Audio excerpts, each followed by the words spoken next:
আরে এখানে কাঁপতেছেন কেন? এখানে কি ভূত আসছে? জামাই, আমার খুব ভয় লাগতেছে। আমরা ঘুমাই গেলে ঘুমের মধ্যে যদি ওই মহিলার ভূত আইসা আমাদের যাইতে ধরে মাইরা ফেলায়। আমার ঘরে যাইতে ধরে মাইরা ফেলায় মানে? আমারে মারবো কেন? আপনি গেছেন পার্টি দেখতে, ভূতে পছন্দ করছে আপনারে, যাইতে ধরে মাইরা ফেলায় তো আপনারে মারবো। কি সব অলক্ষণে কথা কইতেছো জামাই? হ্যাঁ, বিয়া করার আগে তো আমি মরতে চাই না। বুধ ভাই তুই আমারে যাইতে ধরিস, কিন্তু বিয়া করার পরে এখন না। আব্বা, তোমার কি একটু লজ্জা হয় না?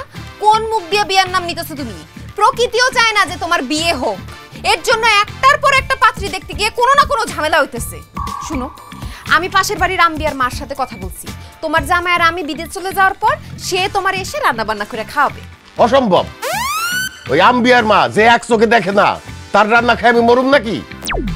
আমি রান্না খামু আমার বিয়া করা বউয়ের। আপনার বিয়া নিয়ে কিন্তু একটার পর একটা কুফা চলতেই আছে। প্রথমে পাত্রী দেখতে গেলাম, পাত্রী খুনি দাগি আসামি। এরপরে পাত্রী দেখতে গেলাম, পাত্রীর সাথে ভূত আছে। এরপর যদি পাত্রী দেখতে যাই, দেখা গেল পাত্রীর লগে আজেল খাড়ায় আছে। বিয়ার চিন্তাটা কি বাদ দেন যায়? জামাই, তোমার সামনে মনে করো গরম গরম এক প্লেট কাচ্চি বিরিয়ানি দিছে, ঘি দেওয়া, সুঘ্রাণ পাইছো, তোমার ক্ষুধা চনমন করে উঠছে। তুমি হাতটা ধুইয়া হাতটা দিছো খাসির মাংসের টুকরাটা নেওয়ার জন্য। এমন সময় তোমার সামনে থেকে বিরিয়ানির প্লেট কেউ সরা নিয়ে গেল, তো কেমন লাগবে তোমার? খুব খারাপ লাগবে আব্বা। আমারও সেই রকম খারাপ লাগতেছে। তো তোমার খারাপ লাগতেছে কেন? তোমার সামনে থেকে বিরিয়ানি প্লেট দেয়ও নাই, বিরিয়ানি প্লেট নিয়েও যায় না। আমারে দুইটা পাত্রী দেখাইছস, তার মানে কি 2 প্লেট বিরিয়ানি আমার সামনে রাখছস।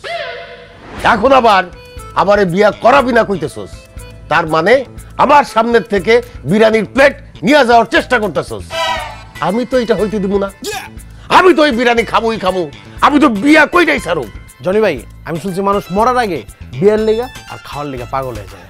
যেহেতু আপনার শ্বশুর বিয়ে করতে চাইতেছে, তার মানে সে দ্রুত মরে যাবে। সুতরাং সে মরার আগে তার দ্রুত বিয়েটা করাই দেন, নালে পরে আপনি আফসোস করবেন। চুপ কর, তুই আর কথা কবি না। আমার শ্বশুর আব্বার আমি কেমনে বিয়া করাবো? তুই একবার নিয়ে গেলি একটা খুনি দাগি আসামির কাছে, আবার নিয়ে গেলি একটা ভূতের কাছে। আচ্ছা, তোর কালেকশনে কি ভালো ভদ্র সুন্দর সভ্য এরকম পার্টি নাই? এতদিন ছিল না ভাই, কিন্তু পুরনো ফাইল গাইটা দেখলাম আমার স্টকে একটা মাই আছে, যার নাম কামিনী। কামিনী, তোমাকে আমি আগে কেন দেখিনি? দেখেন নাই তো কিসে চাচা, এবার আপনি ঠিকই দেখবেন। এবার যে মেয়েটিকে দেখাবো সে কামিনী ফুলের মতন সুন্দর, বয়সও খুব বেশি না, 35 থেকে 40 ছুঁইছি। এবার যদি জনি ভাই আপনাদের মেয়েটাকে পছন্দ না হয়, আমার কান কাইটা কুত্তারে খাওয়াই দিবে। কুত্তার তোর খাইলে কাম নাই, তোমার কান খাওয়ার লিগে বসে আছে। এবার যদি পাত্রী পছন্দ না হয়, আমি নিজে কামড়ায় তোর কান খাই পেলাম। তাহলে সকালবেলা রেডি হয়ে থাকিস, আমরা কালকে সকালেই আবার পাত্রী দেখতে যাব। তোমাদের এই পাত্রী দেখা দেখির মধ্যে আমি আর নাই। তোমরা জামাই শ্বশুর মিলে যা খুশি তাই করো, আমি গেলাম। আবার বাদ দেন, মেয়ে মানুষ ঝামেলা নিমুই না আমরা। আমি আর আপনি কালকে পার্টি দেখতে যাবো। একদম ঠিক কথা বলছো। জানি, ফোন লাগাও।